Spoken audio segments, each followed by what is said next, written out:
రాగాల పల్లకిలో కోయిలమ్మ రాలేదు ఈ వేళ ఎందుకమ్మా.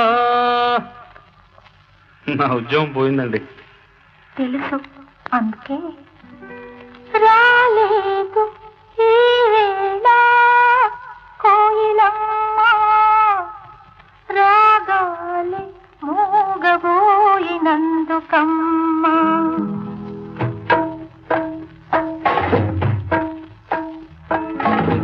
రాగాల పల్లకిలో కోయిలమ్మ రాలేదు ఈ వేళ ఎందుకమ్మా.